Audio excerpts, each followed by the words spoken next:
Hola, buenas tardes a todos, bienvenidos a una nueva charla. Hola Gaby, Carla, Johnny, Eduardo, Maribel, bienvenidos a todos.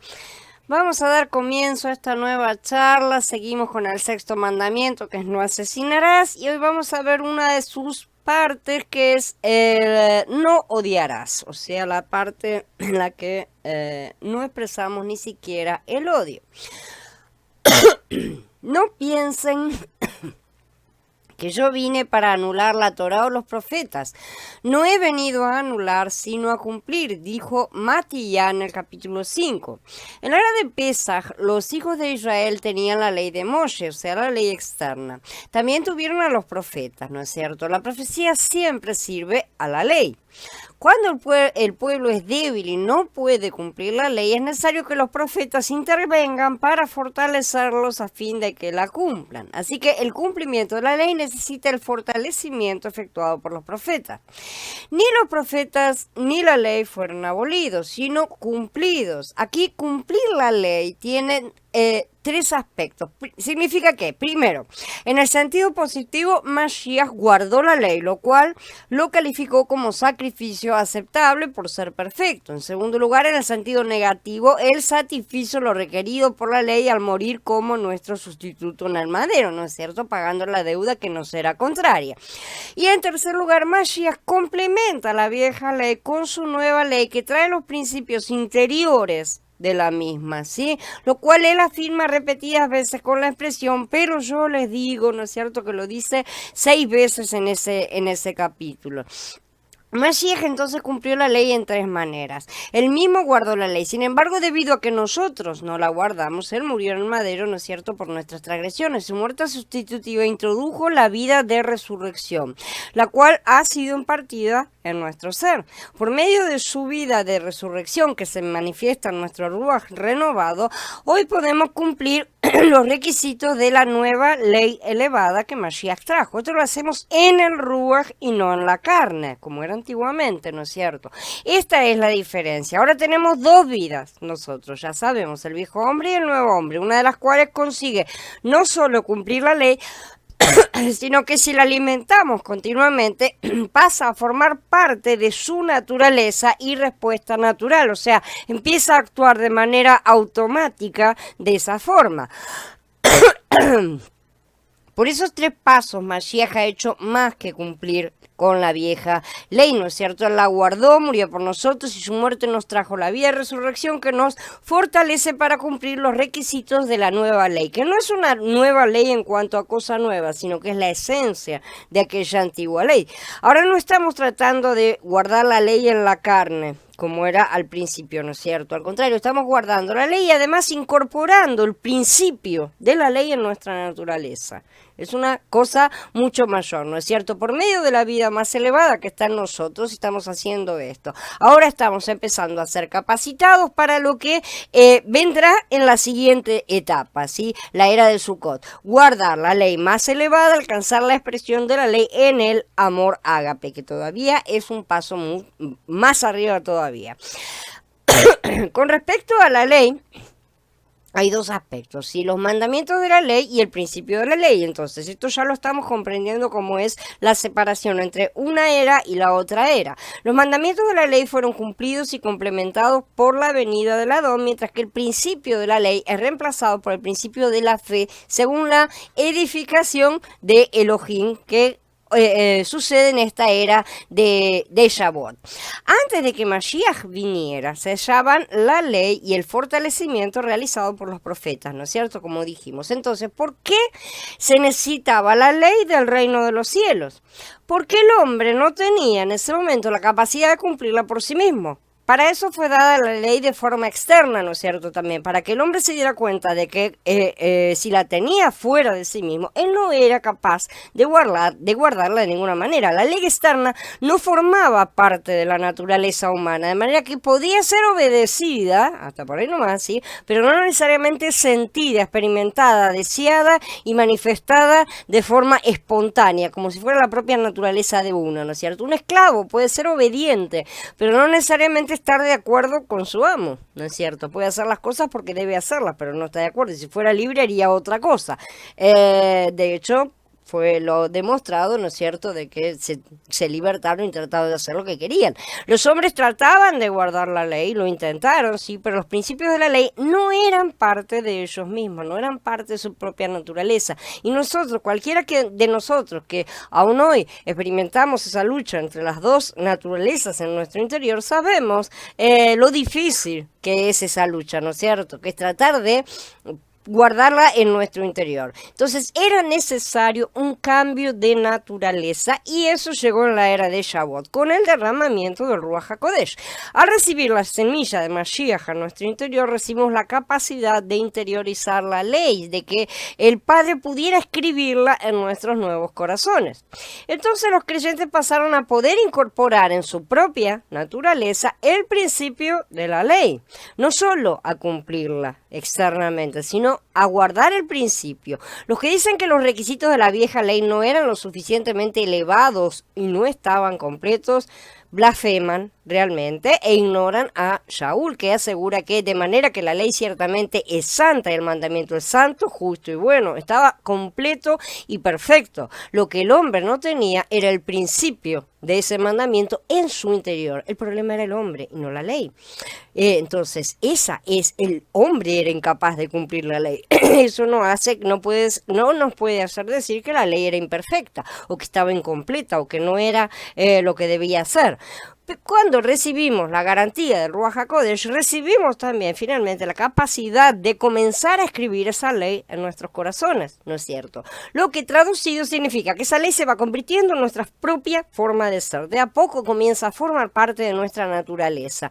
Comenzamos obedeciendo como hacíamos antes, ¿no es cierto? A veces hasta a regañadientes, no tenemos muchas ganas. Y a medida que avanzamos en nuestra nueva vida, se va haciendo cada vez más parte de nosotros, si es que andamos realmente en ese camino, ¿no es cierto? Y no nos desviamos. La ley de la era de Pesaj exigía que no matáramos, ¿no es cierto? Como dice Shemot en capítulo 20, ya lo hemos estudiado. Sin embargo, ese es el lado negativo del mitzvah, ¿no es cierto? No contempla el lado positivo en sí, solamente es una prohibición, algo que no hay que hacer. Si colocamos todos los mandamientos humanos, o sea, los de las relaciones humanas, que son los últimos, ¿sí? De un lado de una moneda, por así decir, cuando la giremos, vamos a leer únicamente, ámense los unos a los otros. De un lado están los 5, no hagas esto, no hagas esto, no hagas esto, no hagas esto, y del otro lado está, ámense los unos a los otros. Esta es la parte negativa, y esta es la parte positiva. No matar ya es correcto, pero para pasar de no matar a alguien al cual se desea matar, evidentemente, con el cual uno está muy irritado como para llegar a pensar en matarlo, al punto de querer quitarle la vida, ¿no es cierto? De pasar desde ese punto a amarlo, expresarle amor, es necesario dar un reviravuelta completo, ¿no es cierto? Y llegar al fondo de la cuestión. Para matar a alguien necesito odiar, ¿sí? Entonces se trata de empujar el péndulo, esta vez sí, hasta el otro lado, realmente, es de odiar a amar, ¿no es cierto? Hay que dar vuelta completamente la moneda, no se trata solamente de no matarás, se trata de amarás también. Entonces ahí está el principio intrínseco de todos los mandamientos, de todos los mitzvot. Y esto realmente no es algo simple, ¿sí? Pero es lo que Mashiach vino a exigirnos. Vino a pedirnos que nos zambulléramos en lo profundo de nuestro interior para arrancar la raíz de odio que estaba induciéndonos a matar. Porque todos tenemos todos tenemos una, hay que arrancarla por completo. Se terminará de ser arrancada todo por completo cuando recibamos los nuevos cuerpos, ciertamente, pero nosotros debemos ir arrancando toda esa maleza que acumulamos. La ley de Mashiach es ciertamente superior a la ley de la era de Pesaj, pero es la misma ley llevada al fondo de nuestro interior para poder elevarnos finalmente después a las alturas. No podemos llegar a las alturas si no llegamos primero al fondo, a nuestro fondo. Necesitamos sumergirnos en nuestras profundidades para poder salir del odio y elevarnos al amor. Debido a que el nivel del reino, o sea, de Sukkot, es más elevado que el nivel de la moralidad, que es el nivel de Pesaj, ¿no es cierto? Entonces tenemos que hacer más que simplemente estar conformes con guardar la ley en la carne. En Shavuot nosotros estamos en una etapa intermedia entre la ley externa y el reino, ¿sí? Es una etapa en la cual tenemos las dos cosas juntas, el viejo y el nuevo hombre. ¿Sí? Entonces tenemos las dos partes acá. Por eso dice, el reino se ha acercado y puede inclusive estar entre nosotros, pero nosotros aún no estamos en plenitud en el reino. ¿Sí? No estamos de plenitud, que se entienda eso. El reino está entre nosotros cuando nos reunimos y hacemos todas esas cosas, traemos al reino, pero el reino aún no está por completo aquí, ¿no es cierto? Como vamos a estar durante el milenio trayéndolo y en el final del milenio en plenitud, ¿no es cierto? Entonces, durante el milenio nosotros vamos a experimentar el reino en mayor abundancia, es cierto, pero aún va a ser un reino a medias, porque muchos estarán aún en la carne, ¿no es cierto? Van a estar las naciones y va a haber mucho aprendizaje todavía. Según la norma de la moralidad de Pesaj, no debemos matar ni cometer adulterio, ¿no es cierto? Son los dos ejemplos que cita Mashiach. Si nos abstenemos de matar y de cometer adulterio, somos personas morales, ¿no es cierto? Somos personas que guardamos la ética, estamos obedeciendo, ciertamente. Pero esto es un nivel que es muy inferior al de los reinos de los cielos todavía. Según el nivel del reino de los cielos, no debemos enojarnos siquiera con nuestro hermano y tampoco mirar siquiera a una mujer para codiciarla, ¿no es cierto? Algo que ya es un poco más complicado en la carne, porque estamos en la carne todavía. Esta no es la norma de la tierra, sino la norma del cielo. Tenemos una norma más elevada, ¿no es cierto?, que la de la moralidad. La norma de la moralidad dice ojo por ojo y diente por diente, pero la norma del reino ordena que amemos a nuestros enemigos, que oremos por los que nos persiguen y que no resistamos al que es malo. ¿Sí? Si alguien nos abofetea en la mejilla derecha, debemos volverle también la otra. Este nivel es mucho más elevado, ¿no es cierto? Mucho más que el de la moralidad. Simplemente este nivel no hace solo lo correcto, hace más que lo correcto. Realmente queremos volver atrás a guardar cáscaras de formalidad, que es lo que está buscando tanta gente hoy en día. Lamentablemente es lo que están haciendo, ¿no es cierto? Los que no están dispuestos realmente a cortar con su carne y finalmente para reparar y tapar todo lo que tienen se conforman con rituales externos. En la era de Pesaj, la ley no decía nada, ni siquiera una palabra acerca del enojo, ¿no es cierto? No estaba refiriéndose a eso. Decía no matarás, no manifestarás la máxima expresión de ese enojo, justamente. Si una persona mataba a otra, era condenada realmente por la ley de Moshe, sí, pero sin considerar cuán enojada estuviera con otros, y mientras no cometiera un asesinato, no importa si estaba completamente desaforado contra la otra persona, si no lo mataba, no era condenado por la ley. No había condena, sí, en ese momento, pero la ley de Moshe fue dada para la carne, ¿no es cierto? Sin embargo, el requisito de la ley del reino de los cielos es mucho más alto que el de la ley de Moshe. Es una ley que es para el ruaj y no es para la carne. En las escrituras la palabra odio tiene varios significados. Puede significar hostilidad intensa, una mala predisposición, ¿no es cierto?, arraigada en el interior de la persona, a la que suele acompañar el rencor, ¿no es cierto?, la rabia. Semejante odio realmente puede convertirse en un sentimiento corrosivo que intenta hacer daño a la otra persona, ¿no es cierto? Odio también puede significar una fuerte aversión, pero sin intención de hacer daño al objeto del odio, sino solamente procurar evitarlo debido a un sentimiento de repugnancia, ¿no es cierto? Como Yahweh muchas veces dice, aborrezco tal cosa, entonces él se aparta e indica a su pueblo que se mantenga separado, ¿no es cierto? Debemos aborrecer ciertas cosas, ¿no es cierto? Las escrituras también emplean la palabra odio para referirse a amar a alguien en un grado menor. Por ejemplo, en Devarim 21 dice, y si un hombre tiene dos esposas, una amada y la otra aborrecida, ¿no es cierto? Esa aborrecida, esa persona, esa odiada, que es el verbo, ¿no es cierto? No indica que sea odiada, sino que es menos amada que la otra. También Yahshua utilizó la misma expresión cuando dijo, si alguien viene a mí, no odia a su padre, madre, esposa, hijos, hermanos y hermanas, y hasta su propia alma, no puede ser mi discípulo. Obviamente Yahshua no quería decir que sus seguidores debían sentir hostilidad u odio hacia su familia o hacia uno mismo. Eso es contrario a todo lo que está está diciendo no odies a su enemigo y después dice odia a tu familia. No tiene ningún sentido. Realmente lo que está diciendo es que debían amarlos menos que a él. Esa es la realidad. La ley de Elohim a Israel decía no debes odiar a tu hermano en tu corazón. Esto está en Vayikra 19. Uno de los requisitos para que el homicida involuntario, el accidental, ¿no es cierto?, pudiera presentarse y ser recibido en una de las sedes de refugio para conseguir asilo era no haber abrigado odio a la persona a la que había matado, o sea, que la gente pudiera testificar realmente que él no había odiado nunca, no había expresado jamás odio hacia esa persona. Dice, ahora bien, este es el caso del homicida que puede huir allí y vivir. Uno que haya matado a otro sin intención, sin que hubiera sido su enemigo en el pasado.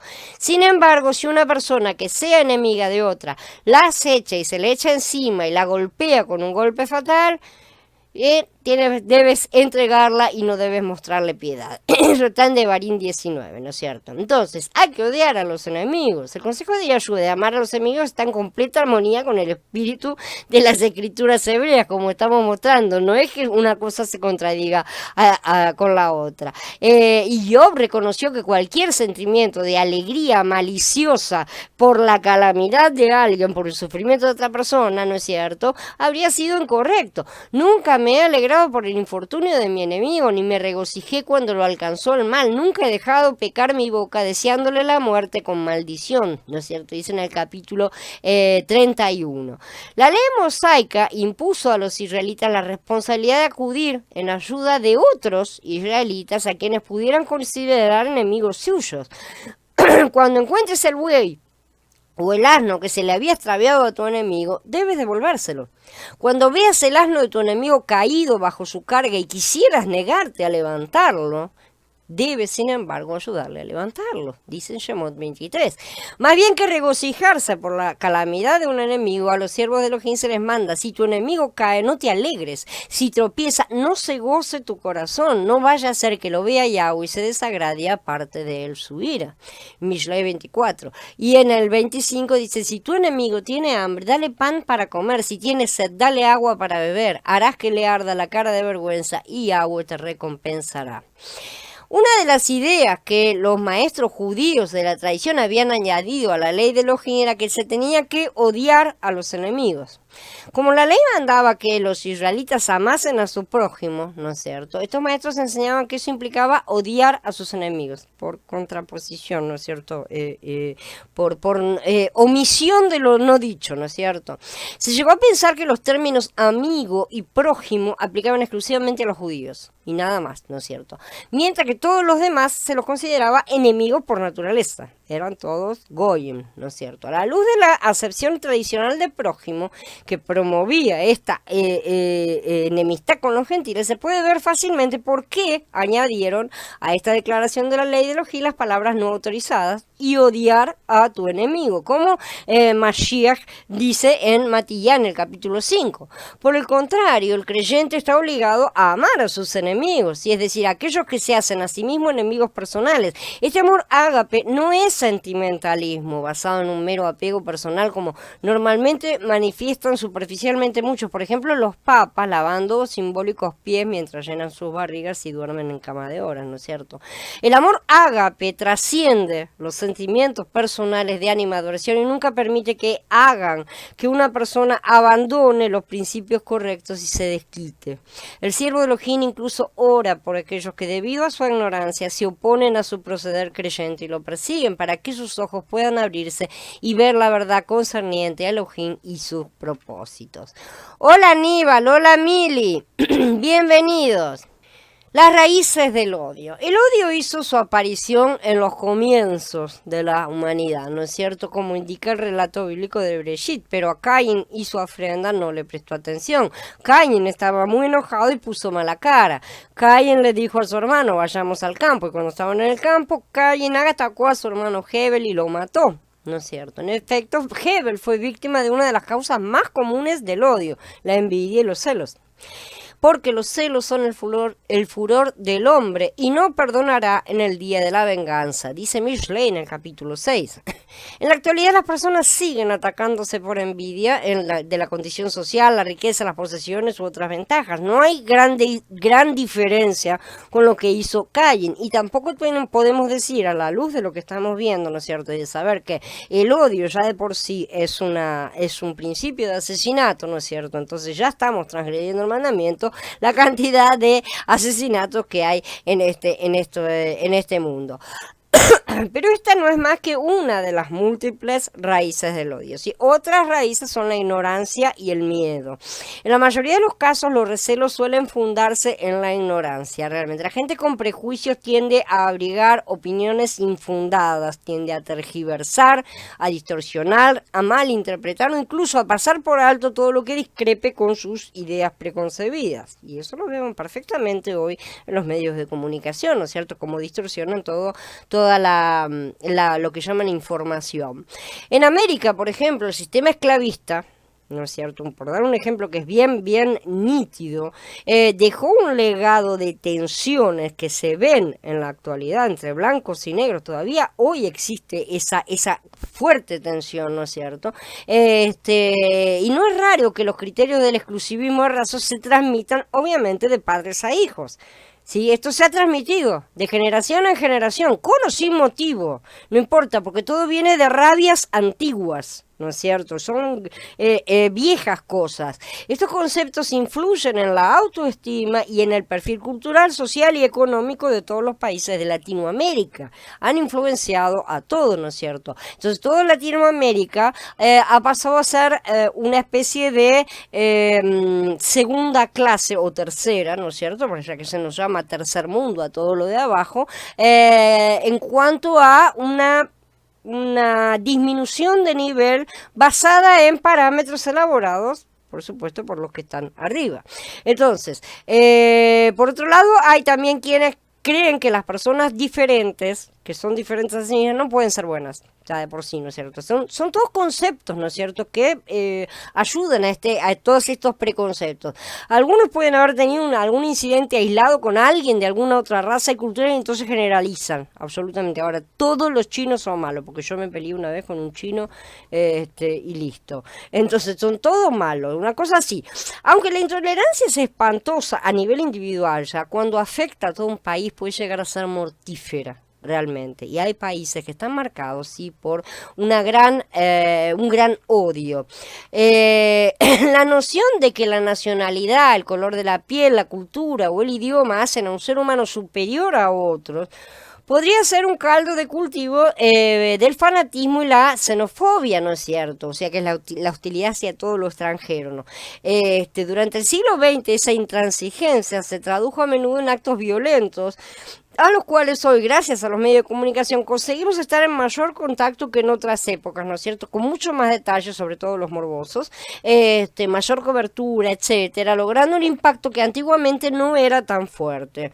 Cabe mencionar que el odio y la intolerancia no se centran únicamente en el color de la piel o en la nacionalidad, ¿sí? El investigador Macaulay de la Universidad de Pensilvania dice que la división arbitraria de la gente en dos grupos, ¿sí?, aunque se realice lanzando una moneda al aire y por sorteo, basta para generar parcialidad hacia el grupo al que uno no pertenece. Y eso es cierto. Una maestra demostró este hecho con un experimento que es famoso. Dividió a sus alumnos de tercer grado, o sea, tenían 8 años, en media los niños, en 2 secciones según el color de los ojos, azules o castaños. Enseguida empezaron las peleas. Enseguida, cualquier cosa que nos provoque algún tipo de división o separación provoca peleas y disensiones, ¿sí? Hasta las asociaciones que se fundan en cuestiones tan triviales como la predilección por un determinado equipo deportivo, ¿no es cierto? Sabemos muy bien que pueden llegar a desencadenar hasta asesinatos literales. formas de envenenar las mentes. En primera línea figuran los líderes de grupos que incitan al odio directamente, ¿no es cierto? Como por ejemplo los skinhead, ¿no es cierto? Los cabeza rapada, que son los neonazis, o el Ku Klux Klan, clanes de droga y guerrilla, pandillas, etcétera, ¿no es cierto? Su blanco suelen ser los jóvenes influenciables, ¿no es cierto? De familias problemáticas preferentemente, porque ya vienen de hogares disfuncionales, chicos con sentimientos de inseguridad e inferioridad que desean obtener un sentido de pertenencia, necesitan saberse contenidos en algún lugar, ¿no es cierto? Un medio muy poderoso para difundir el odio es justamente Internet, lamentablemente, que alberga millares de sitios que incitan al odio. De acuerdo con la revista The Economist, que sabemos cuál es su tendencia, ¿no es cierto? El dueño de uno de esos sites que incitan al odio, dijo: gracias a la red hacemos llegar nuestros puntos de vista a centenares de miles de personas. Y es verdad, es una terrible verdad. Ese mismo espacio de ese grupo incluye una sección infantil para ya estar adoctrinando desde chiquitos. Cuando los adolescentes navegan por la red en busca de música, ¿no es cierto?, o de videogames o de juegos, o cualquier cosa que pueda llegar a parecer inocua en el comienzo, pueden encontrar enlaces con sitios que permiten bajar canciones cargadas de odio, por lo general ruidosas, violentas, con letras muy racistas, y cuando no directamente satánicas. La oposición a todo lo que es Yahweh también es odio, lo sabemos perfectamente porque eso es el trasfondo, ¿no es cierto? Y sin embargo acá la sociedad lo muestra como un ítem más, por así decir, y sin embargo es el trasfondo total de todas las cosas, de todo este odio que tiene este sistema satánico contra Yahweh. Estas mismas páginas ofrecen conexiones con grupos de noticias, foros de charla y otros espacios que fomentan esa hostilidad y que van comenzando a hacerles la cabeza a los chicos. Algunos de ellos tienen secciones especiales que tienen juegos o actividades para los jóvenes, ¿no es cierto? Una página neonazi trata de justificar con palabras cruzadas el racismo y el antisemitismo, y también lo trata de justificar con las escrituras, ¿no es cierto? O sea, torciendo evidentemente las escrituras. El grupo que las mantiene creó también un sitio que incorpora comentarios racistas, ¿no es cierto? ¿Con qué finalidad? Según ellos, ayudar a los jóvenes blancos a que entiendan nuestra lucha. La manera como a veces se enseña la historia a los jóvenes puede influir en el entero punto de vista de ellos al respecto de ciertas naciones y pueblos, lamentablemente. Hay que admitir que las influencias del hogar contribuyen también a eso, ¿sí? Los niños difícilmente pueden pasar por alto las declaraciones despectivas referente a otra raza, a otro pueblo que se puede hacer en su casa todos los días de la vida, ¿no es cierto? Por ejemplo, un niño que se ha criado en una familia neonazi, evidentemente va a tener un terrible odio por todo lo que sea semita, ¿no es cierto? ¿Y por qué lo va a tener? Y porque lo adquirió, porque le fue metido, simple y sencillamente. Entonces, en ese sentido, sabemos que la educación y la manipulación mental tiene mucho que ver. La manera, entonces, en que se enseña la historia es básica y es esencial. Por eso han tratado de robarnos la educación de nuestros hijos. Los propagandistas también tienen su parte de culpa, evidentemente. Seamos jóvenes o seamos ancianos, lo que oímos puede influir en nuestra manera de pensar. Justamente, por ejemplo, cuando alguien escucha cierta propaganda política, puede llegar a odiar a ciertas personas debido a algún astuto manipulador, ¿no es cierto?, que los estereotipa incorrectamente. Hay personas que son muy hábiles en presentar de cierta forma ciertos argumentos y de inducir a la gente a amar u odiar a determinados personas o grupos o lo que sea, ¿sí? Y esto sucede muy a menudo, sucedía sobre todo antiguamente en los tiempos de guerra. La propaganda de guerra era terrible. El enemigo siempre era Satanás, literalmente Satanás, de los dos bandos, ¿no es cierto? Entonces, eso también tiene mucho que ver. Por lo visto, entonces, las raíces del odio son múltiples y son complejas. Entonces, no hay manera de conseguir que el hombre se salga del círculo vicioso del odio, esa locura, ¿no es cierto?, que ha marcado la historia. Pueden adoptarse medidas, tanto de carácter personal como internacional, ¿sí?, para combatir estas cosas, la incomprensión, la ignorancia, todo eso. Evidentemente, sí. Sin embargo, también trae problemas. Odiados por la fe. Matías, en el capítulo 10, Mashiach dijo: y todos los aborrecerán por causa de mi nombre. Millones de personas en el mundo han sido perseguidas por su fe, ¿sí? Millares continúan siéndolo hoy. Algunas tal vez no de formas tan graves como con la muerte, ¿no es cierto? Que es algo que sucede hoy también, pero solo sí lo puede ser lo suficiente como para ser despedidas, discriminadas, expulsadas de escuelas o instituciones, marginadas simplemente por ser creyentes. ¿Cuál es su crimen? En esencia, practicar sus creencias, ¿no es cierto? Yeshua no dejó ninguna duda sobre lo que costaría ser su discípulo. Acuérdense de la palabra que les dije, el siervo no es mayor que su amo. Si a mí me han perseguido, también a ustedes los perseguirán. Si han guardado mi palabra, también guardarán las de ustedes. Pero todo esto les harán por causa de mi nombre, porque no conocen al que me envió. Dijo en Yahanan 15. A Yeshua lo odiaron sin causa. Y enseguida, un poquito antes de esto, dijo, si el mundo los aborrece, sepan que a mí me aborreció antes que ustedes.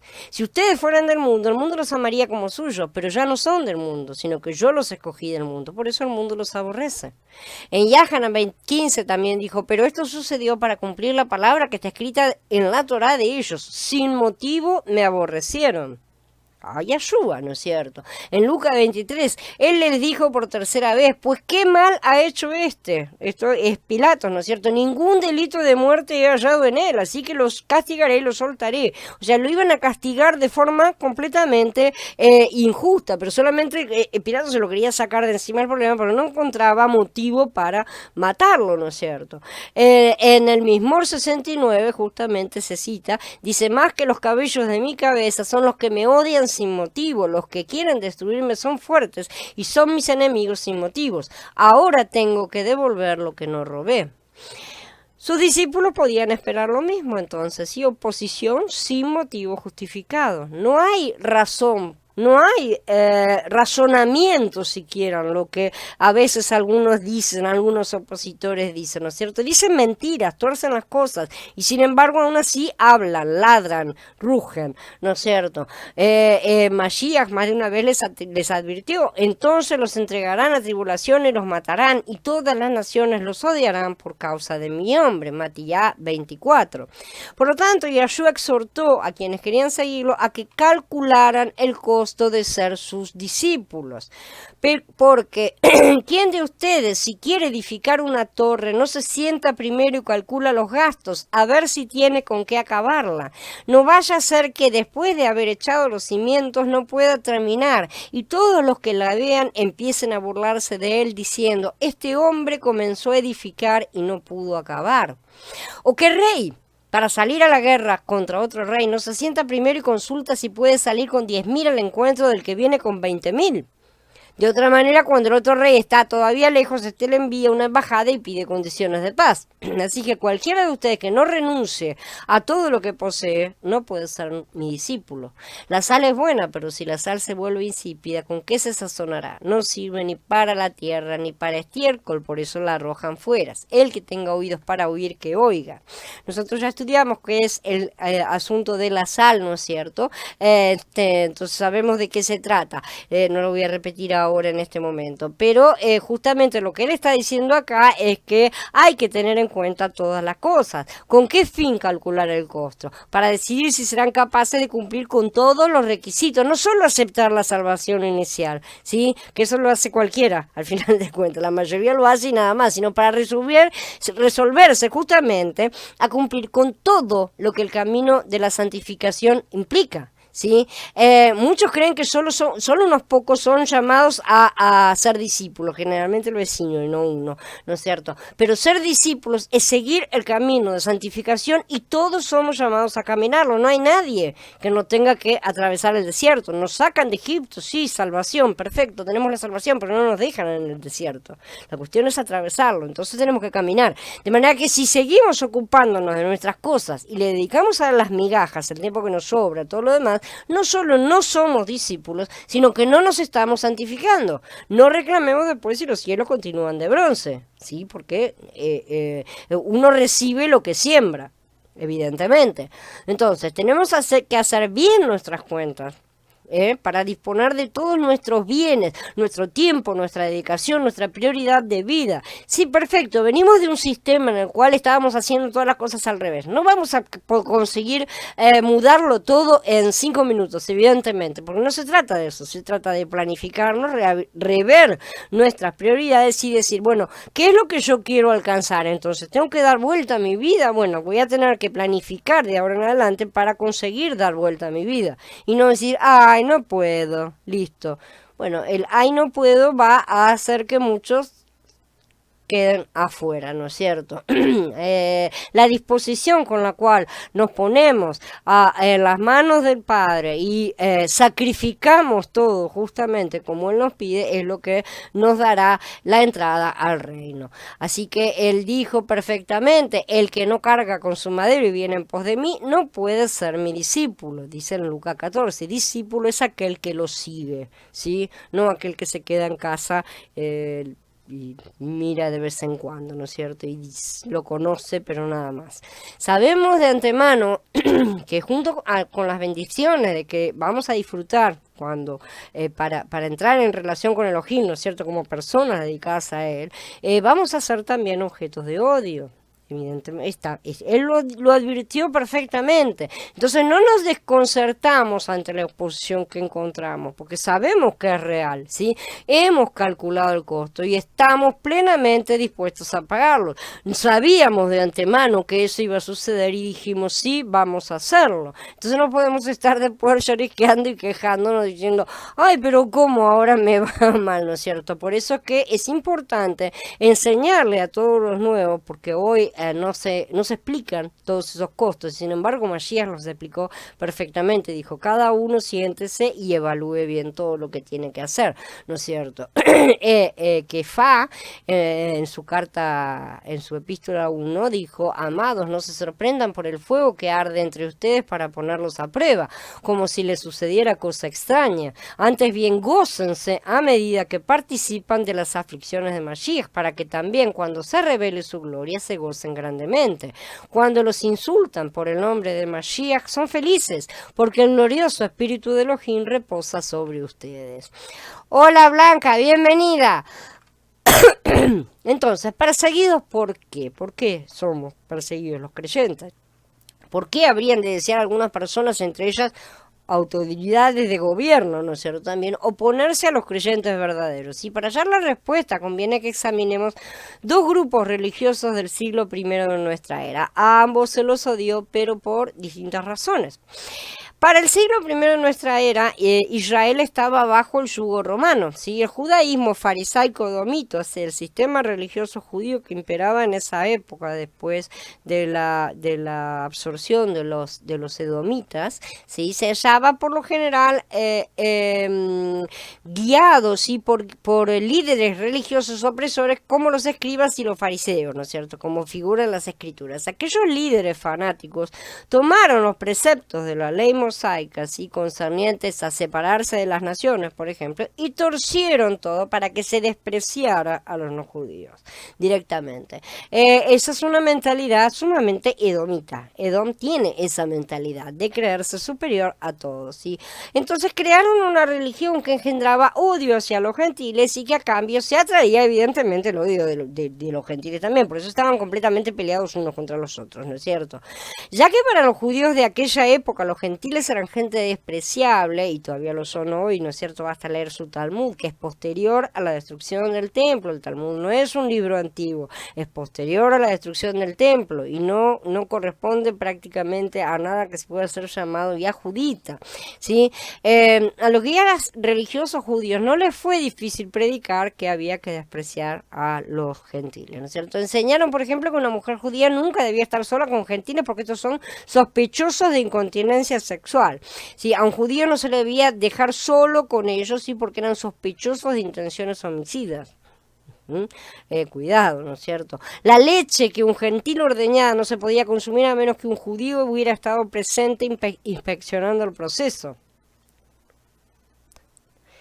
La influencia de sus líderes llevó a los judíos a adoptar una actitud de distanciamiento y exclusivismo que mantienen todavía hoy, ¿no es cierto? Con todas sus leyes de kosher, ¿no es cierto? Estas enseñanzas sobre los no judíos no contribuyeron en absoluto a las buenas relaciones entre judíos y gentiles, evidentemente, ¿no es cierto? Estos últimos llegaron a considerar que los judíos odiaban a toda la humanidad. El historiador romano Tácito, sí, que nació alrededor del 56 de la era común, dijo de los judíos: para todos los demás hombres tienen un odio mortal, porque no tuvo otra conclusión, ¿sí? También afirmó que a los gentiles que se convertían en prosélitos judíos se les enseñaba a renegar de su patria y a repudiar a sus familias y amigos.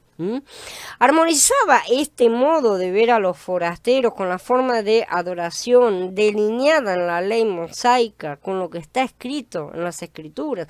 La ley alentaba la separación respecto a las naciones, pero con el motivo de proteger a los israelitas de las malas prácticas, ¿no es cierto? Y en particular la adoración pura, ¿no es cierto?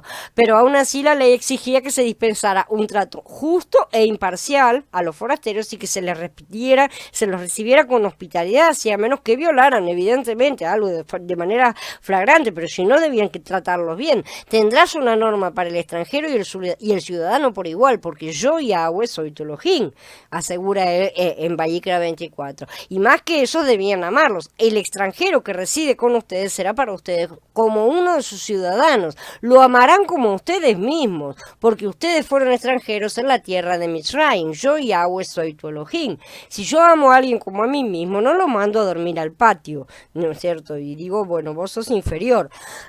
Entonces, al abandonar el Ruach, el espíritu de la ley, ¿no es cierto?, manifestado en los mandatos relativos a los forasteros, los guías religiosos judíos de los días de Yahshua instauraron una forma de adoración que engendraba odio y era odiada. Y eso era el sentimiento general de la nación en aquella época. Estaba completamente revoltada contra la opresión romana, ¿no es cierto? Porque ellos se querían rebelar del yugo de hierro al cual Yahweh los había sometido, ¿sí? Pues estaban mezclados con los edomitas, se contaminaron con su odio y cada vez más.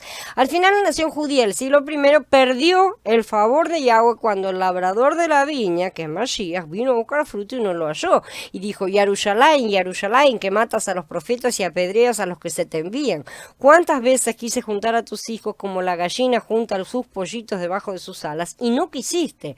Miren, su casa les queda desierta. Esto está en Matías 23.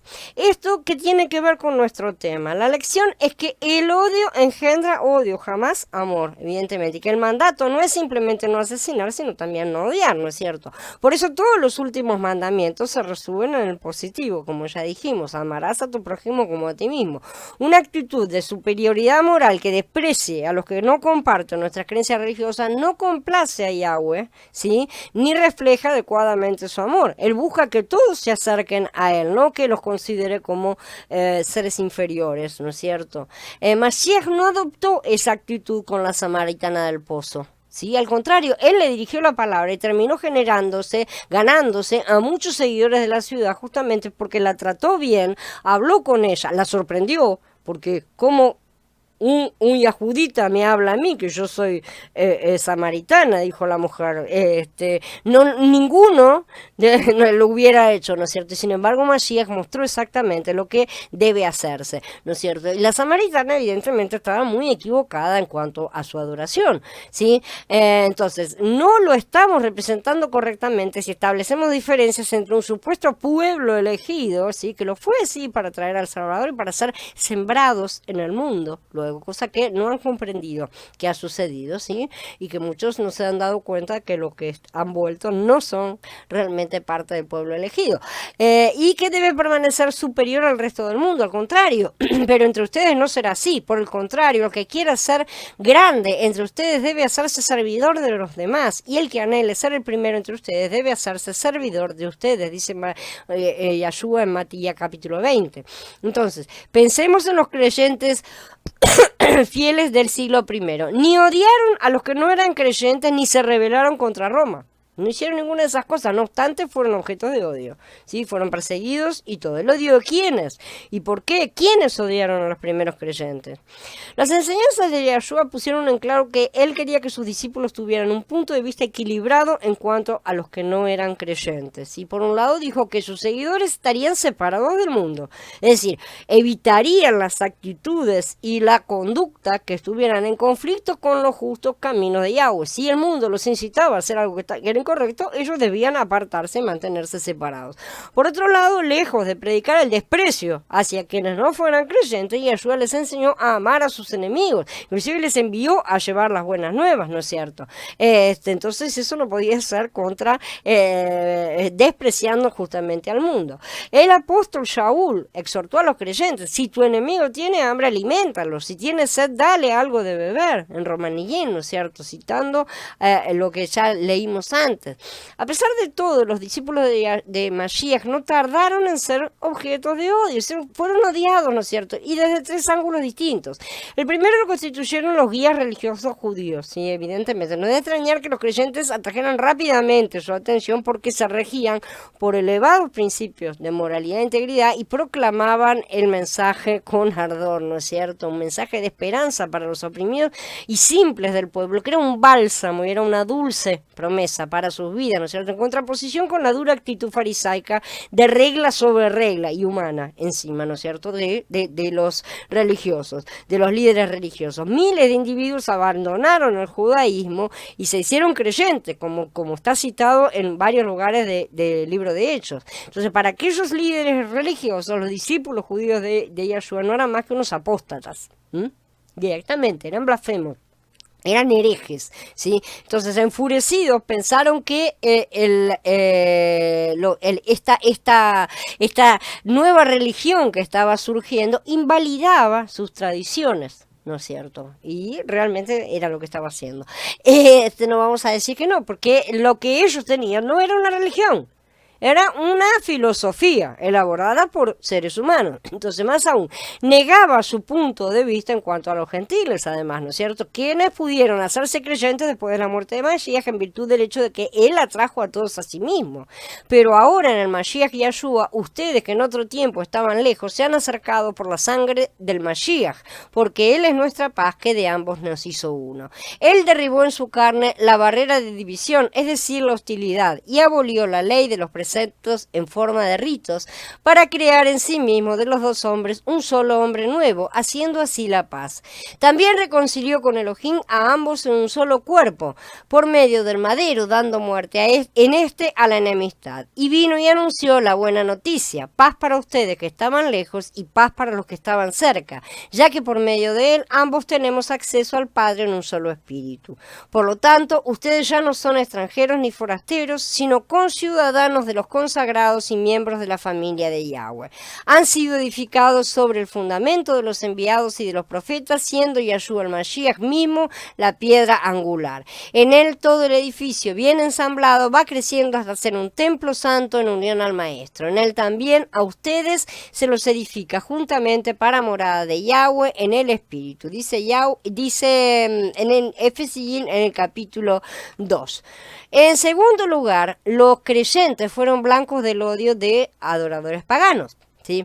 En la antigua Éfeso, por ejemplo, la manufactura de estatuitas de plata de la diosa Diana constituía un negocio próspero, ¿no es cierto? Sin embargo, cuando Shaul predicó en ese lugar, una cantidad considerable de ciudadanos reaccionaron favorablemente, se convirtieron y abandonaron la adoración, ¿no es cierto? Entonces se vieron amenazado el negocio de los plateros, ¿sí? Y se alborotaron, se pusieron locos.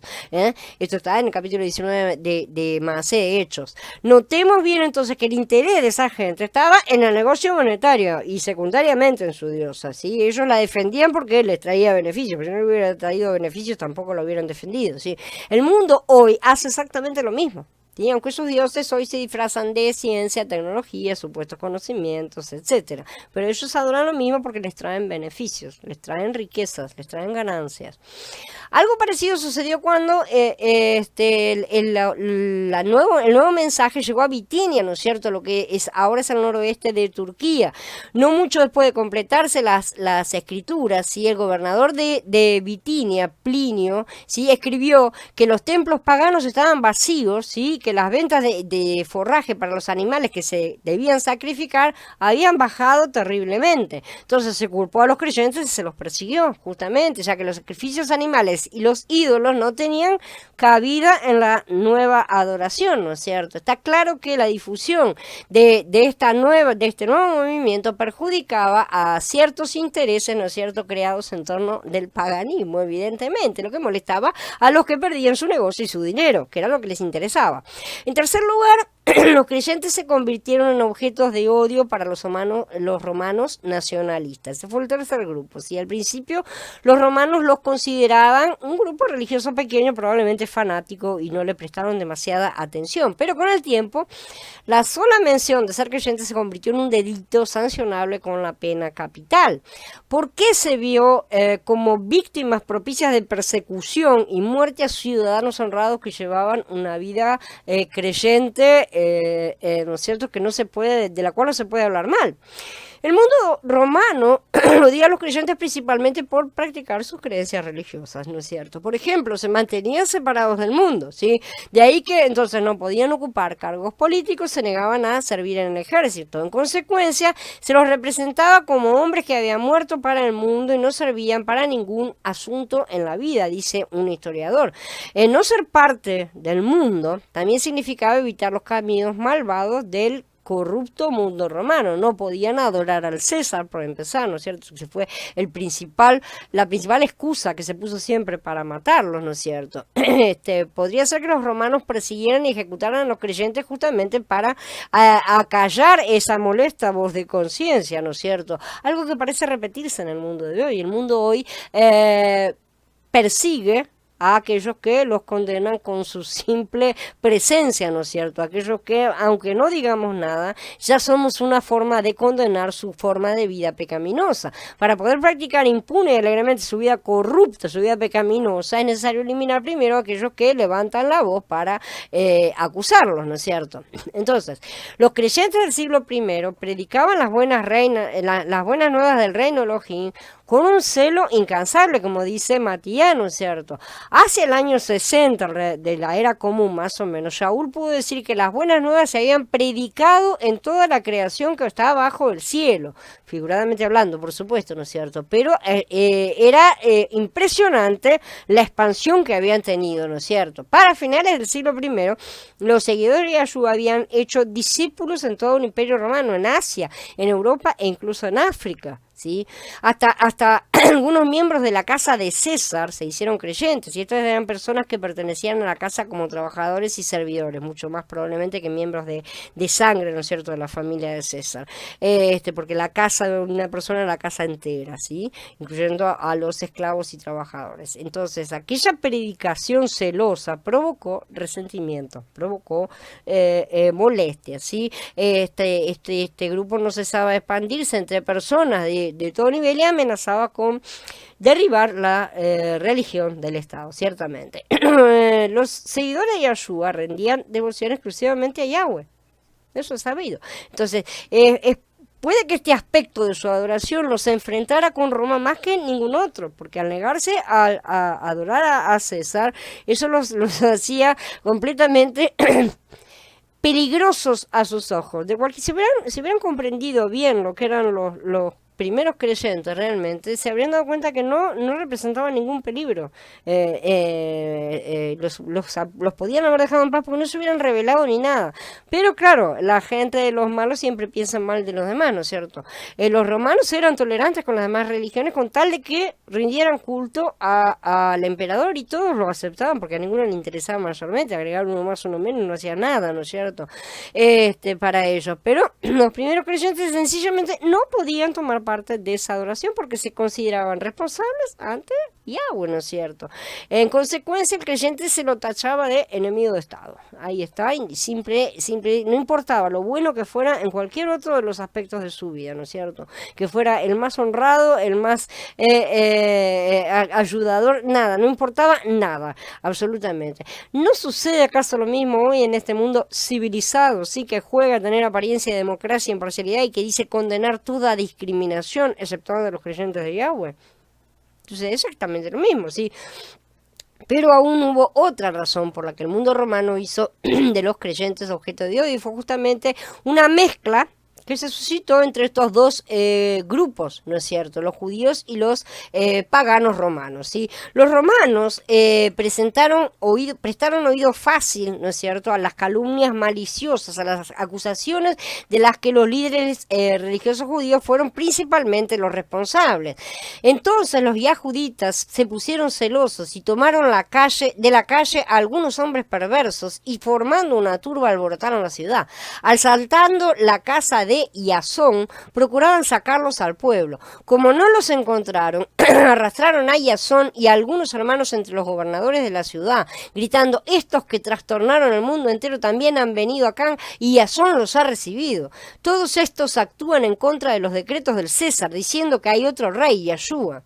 El pueblo y los gobernadores se preocuparon al oír estas cosas, evidentemente. Esas son las cosas que falseaban, ¿no es cierto?, diciendo.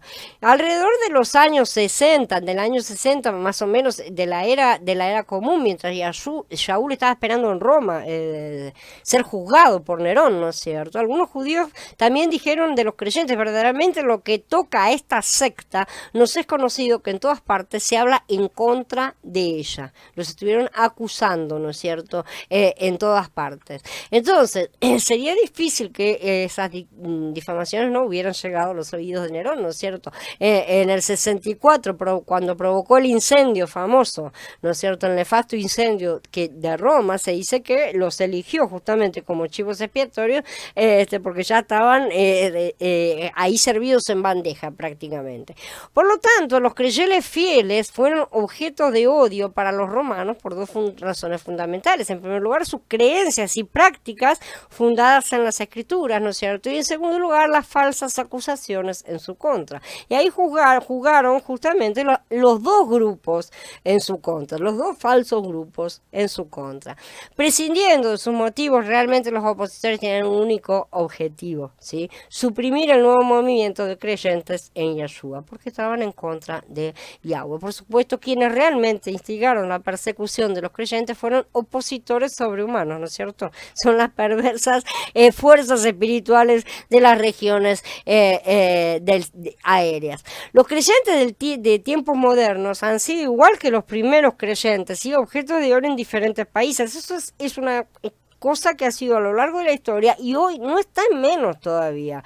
Sin embargo, la situación ha ido empeorando a ojos vistas hoy por hoy, de forma flagrante y ya nada sutil. Medio siglo atrás era impensable hablar mal de Dios, ¿no es cierto?, en público.